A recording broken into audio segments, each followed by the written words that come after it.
"I used to," the sad waitress said, her voice a hollow whisper, before turning and walking away, leaving the undercover CEO with a devastating mystery. He was Keanu Reeves, a multi-millionaire boss disguised as a dishwasher, just trying to find out why his restaurant was losing money. Where are you watching from today? Because he had no idea that when he asked this young woman why she never smiled, her answer would lead him to a dark secret his own company was responsible for.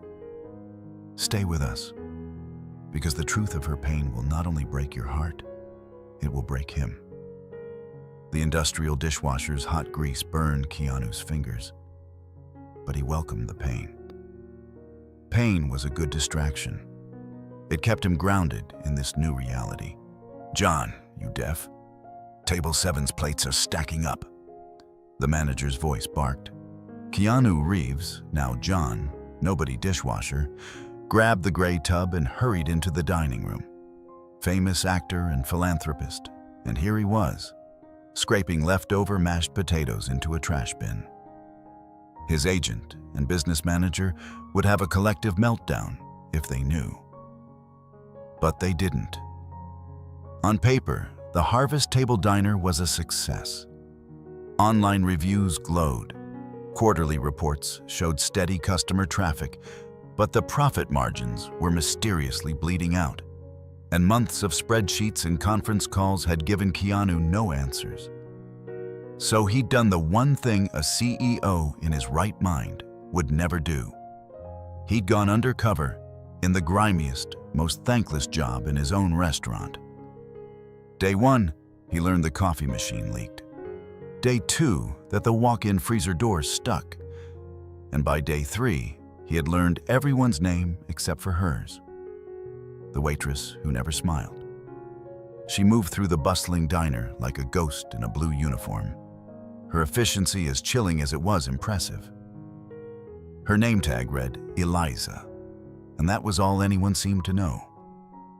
She took orders with a polite, vacant nod, delivered food with the precision of a machine, and cleared tables with an unnerving silence. She wasn't rude, just absent. Her eyes didn't connect with customers. They looked straight through them.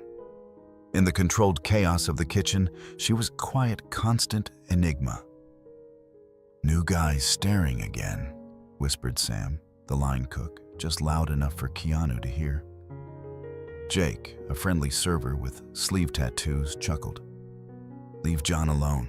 Can't blame him. Eliza's pretty." "Pretty like a funeral," Sam muttered back.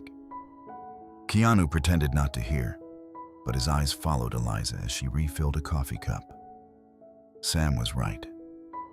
There was a fragile, haunting beauty about her, but it was buried under a layer of profound sadness that seemed to radiate from her like a cold draft. This wasn't just a bad mood. This was something deep and permanent. The moment that changed everything came during the late afternoon lull. The lunch rush had subsided, and the diner had settled into a tired hum. Keanu was hauling a heavy bag of trash to the dumpster out back when he saw her. The back door was propped open, and Eliza was sitting on an overturned milk crate, her hands folded in her lap, staring at the cracked asphalt of the alleyway. She wasn't on her phone. She wasn't smoking or eating. She was just sitting, perfectly still, lost in a world no one else could see. He dumped the trash and walked over, his dishwasher's apron still dripping. "Break time?" he asked, trying to sound casual. Her eyes flicked to him, empty and distant, then away. 5 minutes left. "Mind if I—" He gestured to the concrete step nearby. She gave a slight, indifferent shrug. He sat, keeping a respectful distance. "I haven't seen you smile once," he said, the words escaping him before he could stop them. Her jaw tightened. For a long, tense moment, he thought she would tell him to mind his own business and storm off. Instead, a flicker of something, pain, anger, a deep and ancient sorrow, passed through her eyes. She stood slowly. brushing invisible dust from her uniform. "Used to," she said quietly. And then she turned and walked back inside, leaving Keanu alone with the dumpster, a stray cat, and the crushing weight of those two simple words. Used to. The two words that held a story. The two words that would lead him down a path of discovery so dark and personal it would force him to question everything he had ever built. The two words followed Keanu back to his cheap motel room, echoing in the stale, quiet air long after the diner's neon sign had faded from his rearview mirror. Used to. They weren't just words. They were a story, a locked door, and Keanu now felt an overwhelming need to find the key. He lay on the lumpy bed, staring at the water-stained ceiling, a universe away from his usual life of tailored suits and five-star hotels. He had come here to diagnose a business problem, a bleed in the profit margins. But now, all he could think about was the human problem, the bleed in a young woman's soul. He returned to the diner the next morning before sunrise, the ghost of Eliza's words having robbed him of sleep. He was no longer just a CEO in disguise. He was a man on a mission, though he didn't yet know what that mission was. He found his chance just before the breakfast rush. Jake, the server with the easy smile and sleeve tattoos, was brewing the first pot of coffee. "You're keen," Jake said, nodding a greeting as Keanu prepped the dish station. "Most new guys show up late for at least a week." "Need the money," Keanu said, forcing a casual smile. "Don't we all?" "True that," Jake replied. Then his expression shifted. He leaned in closer, his voice dropping. "Hey, word of advice, man. Don't try to crack the Eliza mystery. Everyone does when they start. Nobody succeeds." "Mystery?" Keanu asked, feigning ignorance. Jake's smile vanished, replaced by something between pity and a warning. "She wasn't always like this," he said quietly. "When I started here 3 years ago, she was different. She laughed at my terrible jokes, remembered everyone's birthday, even hummed while she worked. She was the bright spot in this whole place." He paused, his gaze flicking nervously toward the manager's office. "Then something happened. About 2 years back, she came into work one day completely changed. Like someone flipped a switch and turned off everything that made her her. This was it. The door was unlocked. Keanu just needed to turn the handle." "What happened?" Jake hesitated, his eyes darting around the empty diner. "Nobody talks about it. Management's orders.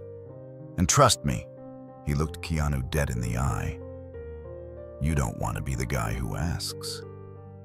But before Keanu could press further, the first customers of the day arrived, and the conversation dissolved into the controlled chaos of the breakfast service. Management's orders, his management. What had his own company deemed so toxic that it had to be buried in silence? The day dragged on. Keanu washed dishes, his mind 1,000 miles away, observing Eliza through the service window. He watched her interact with a demanding tourist, her face a blank mask. He saw her clean up a child's spilled orange juice without a sigh, without any reaction at all. It was like watching someone flawlessly perform the act of being human without any of the feeling. That night, as the diner emptied out, a sudden, heavy rain began to fall. Jake offered him a ride, and Keanu accepted. Inside the cab of Jake's old pickup truck, the rhythmic thump of the windshield wipers seemed to create a space for confession. "It was her brother," Jake said suddenly, his knuckles white on the steering wheel. "His name was Liam." Keanu stayed silent, knowing that a single word could shatter the fragile trust. "He used to work for us. Delivery driver. He died 2 years ago, An accident. Jake put air quotes around the word, his voice laced with bitterness. One of our trucks. He took a deep breath, the words spilling out in a rush, as if he'd been holding them in for too long. The company line was that he fell asleep at the wheel. But that was a lie, man. A total lie. Liam had been complaining about the brakes on that truck for weeks. I heard him myself. He told Thorne, the manager, that they were shot, that it wasn't safe. Thorne told him to drive through it, said they couldn't afford to take a truck out of service during a busy season. The floor seemed to drop out from under Keanu. His truck, his manager. After the crash, Jake continued, his voice shaking with a quiet rage, the company paid the family a settlement, made them sign papers, NDAs, saying they couldn't talk about it. Thorne called a staff meeting and told us if any of us so much as whispered the word brakes to a reporter or a lawyer, we'd be fired. He said it was to protect the family's privacy, but we all knew it was to protect corporate's ass. The rain hammered against the roof of the truck, but Keanu couldn't hear it. All he could hear was the story of a young man whose life had been traded for a repair bill. This wasn't just a tragedy. It was a crime. A crime committed in his name, with his money, by a man he had empowered. Why does she still work there? Keanu finally asked, his voice hoarse. Her mom got sick. Real sick. Right after Liam died, Jake said, shaking his head. The settlement money went straight to medical bills. Eliza works at the company that killed her brother because she needs the health insurance to keep her mom alive, Tamat. How messed up is that? They pulled up to Keanu's motel. He sat for a moment in the deafening silence of the truck, the truth settling in his gut like a shard of glass. He had come here looking for a problem with his business, and instead, he had found a rot in its soul. Thanks for the ride, Jake, he said, his voice barely audible. Back in the solitude of his room, the disguise was off. The weary dishwasher was gone, replaced by a CEO consumed with a cold, clear fury. He pulled a sleek, powerful laptop from a hidden compartment in his luggage, a stark contrast to the grimy work clothes he'd just shed. He logged into the company's secure server, his fingers flying across the keys. His investigation had just begun, and this time, it wasn't about money. It was about a ghost named Liam and the company that had tried to bury him. The motel room was a cage of guilt. Keanu sat in the blue glow of his laptop screen, the quiet whir of its fan, the only sound in the room. The truth, as Jake had told it, was a raw, open wound. Now, Keanu needed the evidence to cauterize it. As CEO, he had a master key to every digital door in his company, and tonight he intended to use it to break down the walls of a 2-year-old lie. He bypassed the standard regional servers, diving deep into the encrypted corporate archives. He typed in the search parameters: Liam Turner, Harvest Table, Accident Settlement, March 2023. The first document that loaded was the official story, written in cold, sterile legalese. Liability waivers, monetary compensation figures, and a non-disclosure agreement so restrictive it essentially erased Liam Turner from the company's history. It was a clean, efficient piece of corporate damage control. It also made his stomach turn. But Keanu knew the real truth wouldn't be in the polished legal files. He dug deeper, into the archived operational logs, the mundane, everyday records that no one ever thought to purge. And there, he found it. The smoking gun. It was a series of digital maintenance requests submitted under Liam's employee ID. November 12th, brakes on truck number 7 feel spongy, needs inspection. A reply from Thorne was time-stamped an hour later, resolved. December 3rd, truck number 7 brakes grinding again. Seriously needs service. Thorne's reply, resolved. 3 more entries, each more urgent than the last. Each met with the same cold, dismissive, one-word reply. Keanu cross-referenced the dates with the service invoices from their contracted mechanic. There were no records of any brake work done on truck number 7 in that entire 6-month period. It was an undeniable, calculated lie. Thorne hadn't just been negligent. He had actively falsified safety records to keep a truck on the road and his costs down. He had traded a young man's life for a few $100s on a balance sheet. The crime was now laid bare. Next, Keanu needed to understand the victim. He pulled up Liam Turner's original employee file. The first thing that hit him was the photo. A young man, barely out of his teens, with a bright, crooked smile and eyes exactly like his sister's, full of a light that had long since been extinguished in hers. Under career aspirations, a single line was written: future high school history teacher. The words hit Keanu with the force of a physical blow. This wasn't a case file anymore. It wasn't an incident. It was a boy who wanted to be a teacher, a boy with a crooked smile. And Keanu's company, through a chain of command that ended with his signature, had reduced that boy's entire life to a line item in a settlement. A problem to be resolved.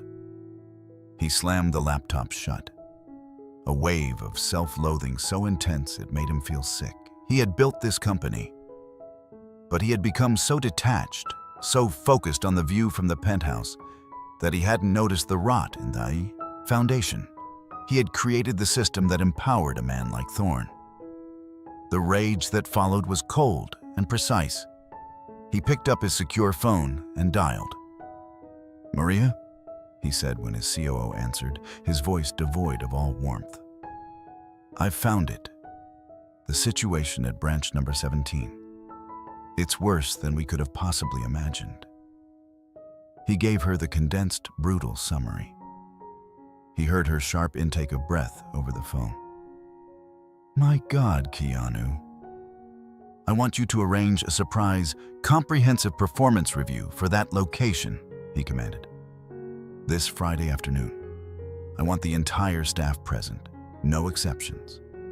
And Maria," he paused, "make sure Thorne is front and center. His time is up." "Consider it done," she replied, the steel in her own voice a perfect match for his. The next day, Keanu walked back into the diner as John, the dishwasher. The air felt different, charged with the weight of his knowledge.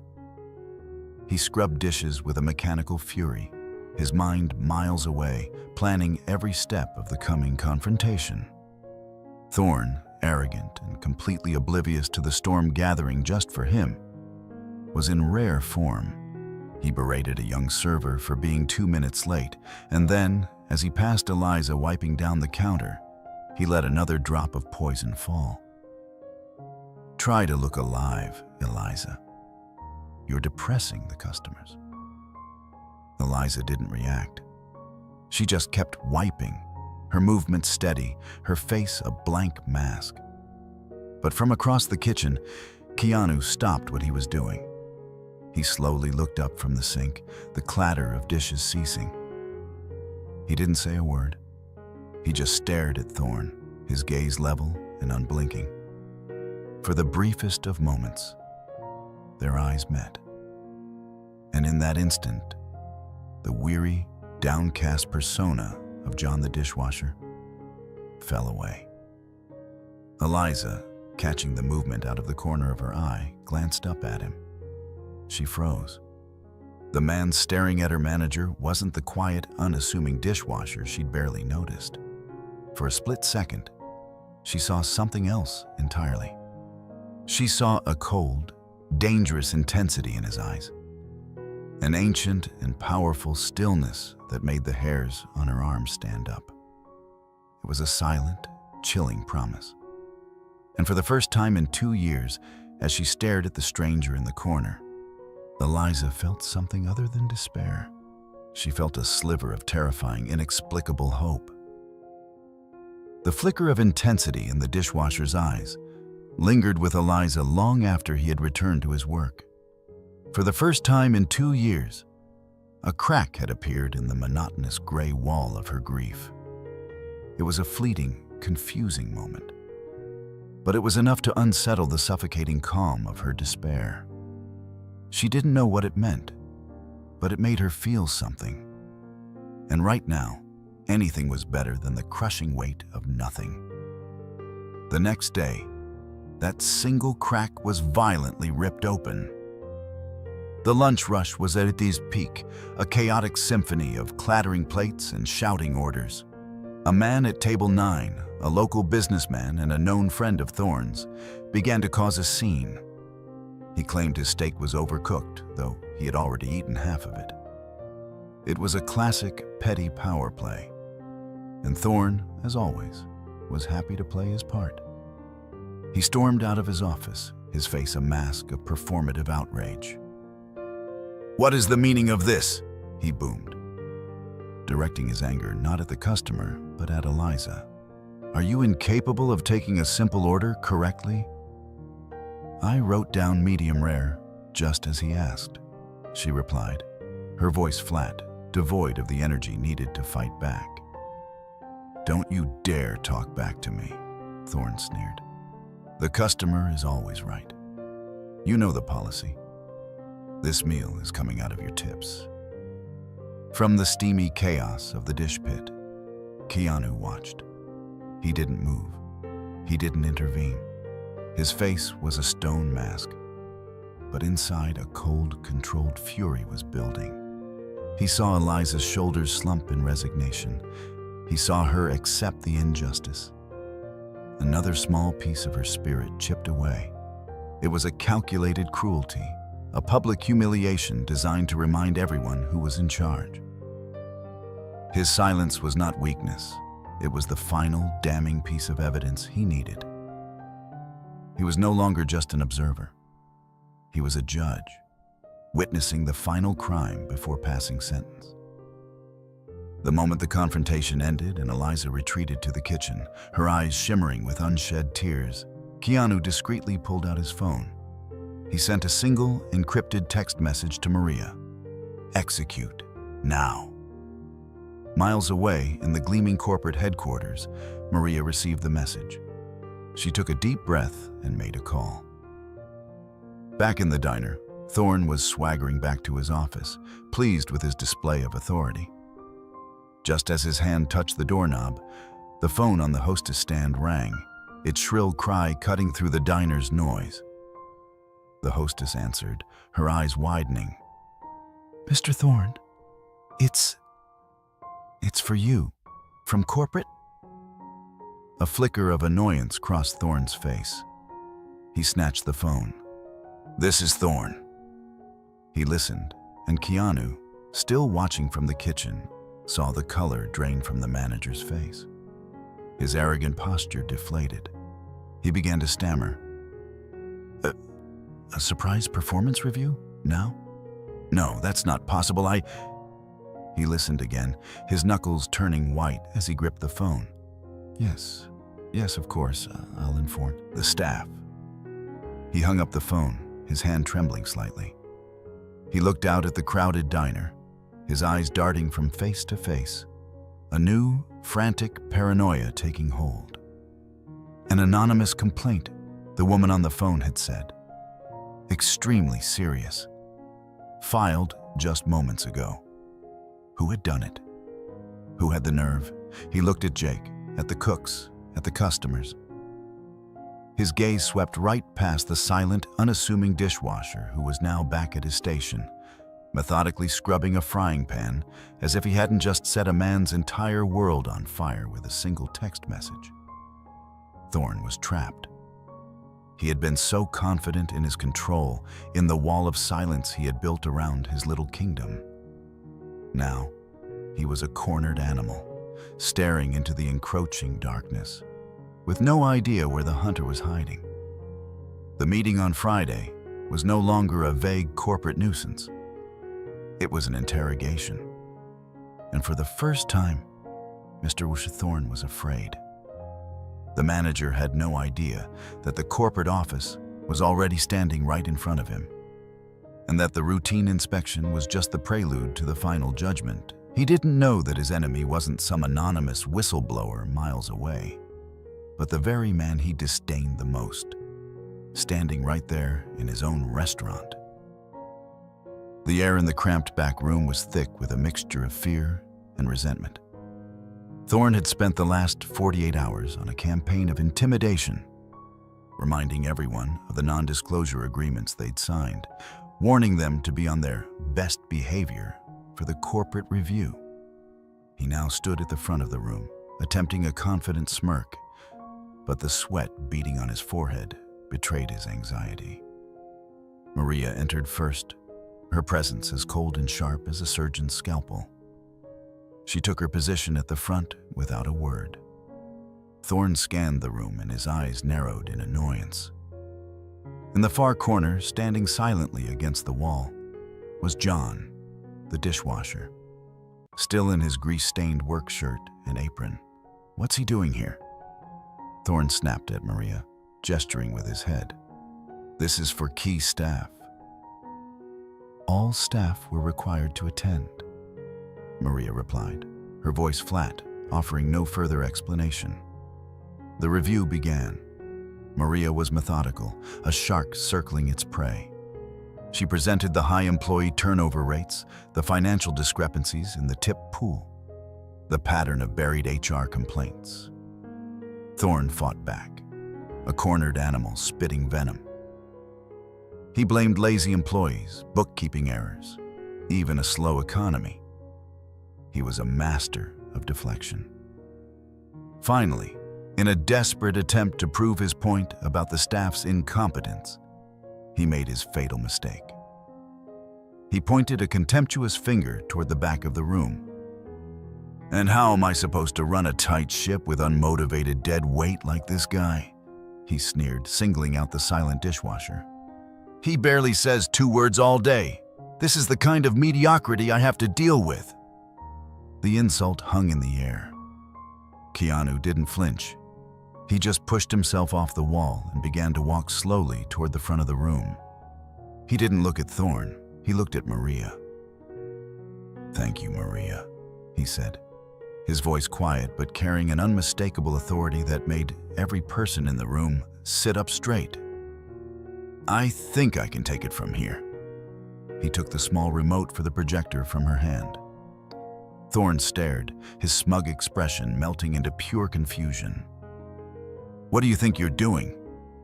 Keanu ignored him. He turned to face the staff, his gaze moving from one tired face to another, before finally landing on Eliza.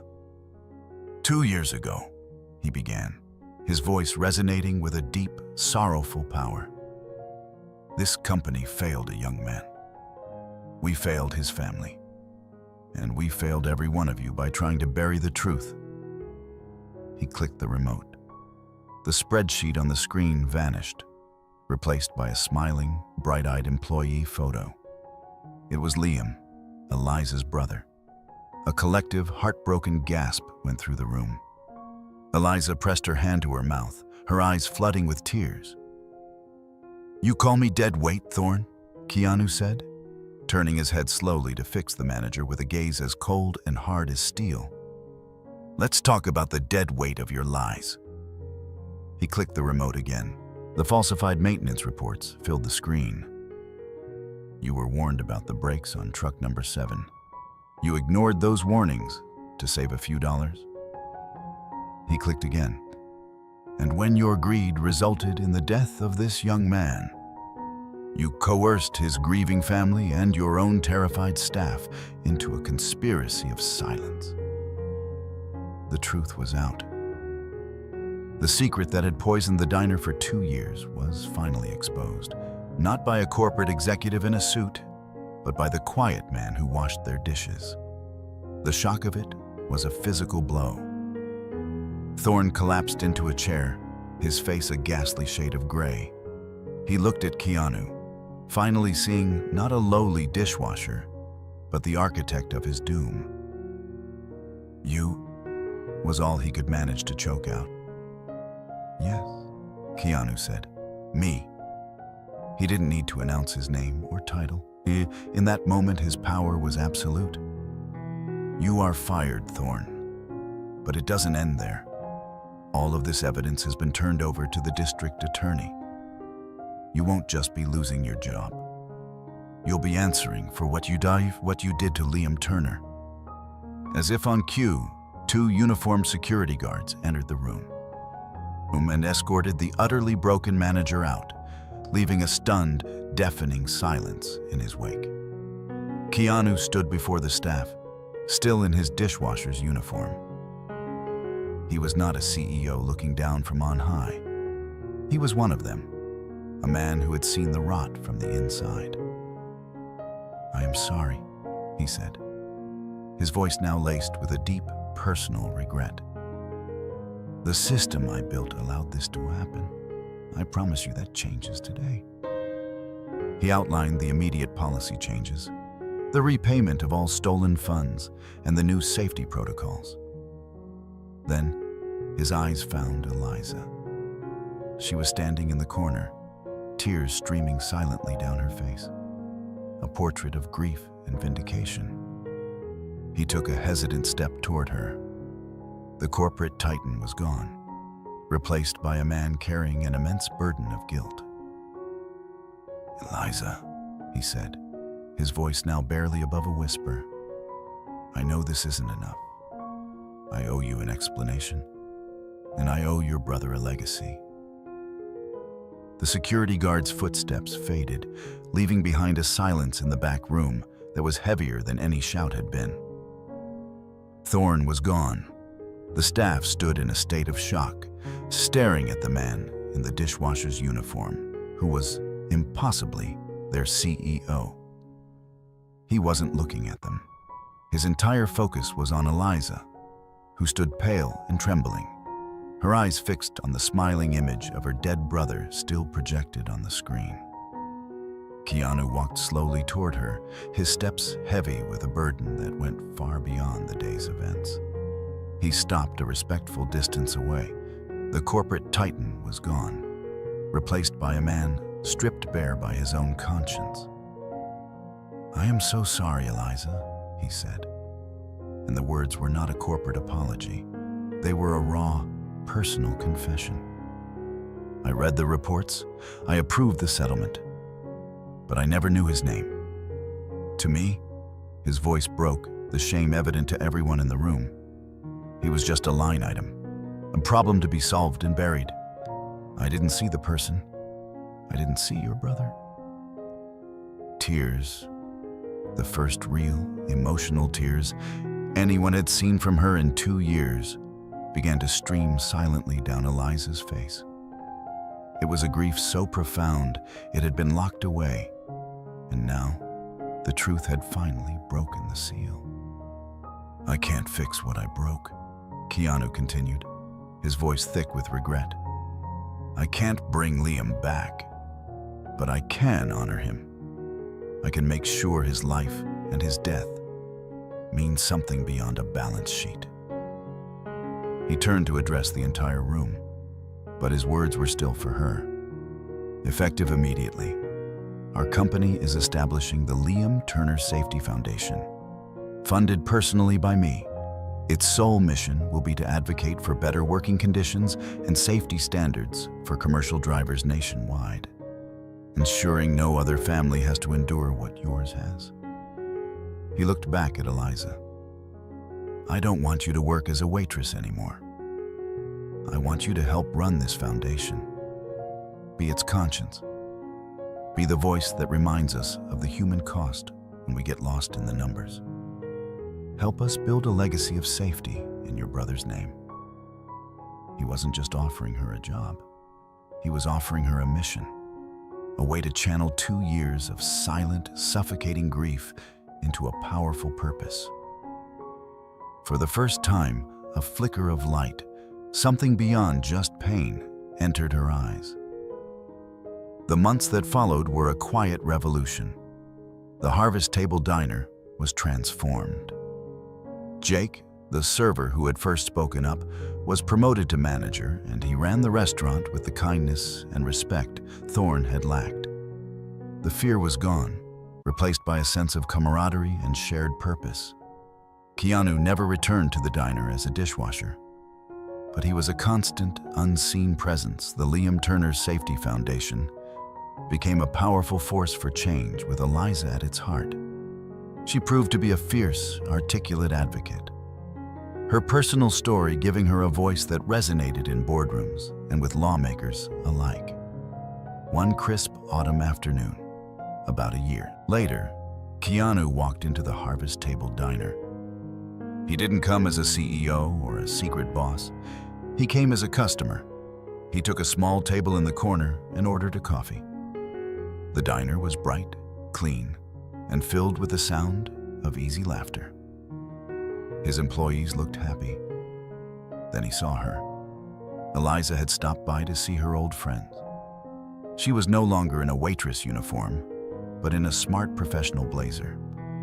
She was laughing with Jake at the counter, a sound so clear and full of life it seemed to fill every corner of the room. She wasn't the ghost anymore. She was alive. She saw him then, and their eyes met across the room. She hesitated for a moment, then walked over to his table. "Mr. Reeves," she said, her voice calm and steady. "Eliza," he replied, a gentle smile touching his lips. "It's good to see you." "I wanted to thank you," she said simply. "Not for the job or the money, but for telling the truth. You gave my brother his name back." "He never should have lost it," Keanu said softly. She nodded, and then, the moment he had hoped for but never dared to expect happened. A small, genuine, real smile spread across her face. It was a smile that held 2 years of pain, but also a universe of hope. It wasn't forgiveness, not entirely. It was something more complicated and more beautiful. It was peace. "He would have liked you," she said, "the man you are now."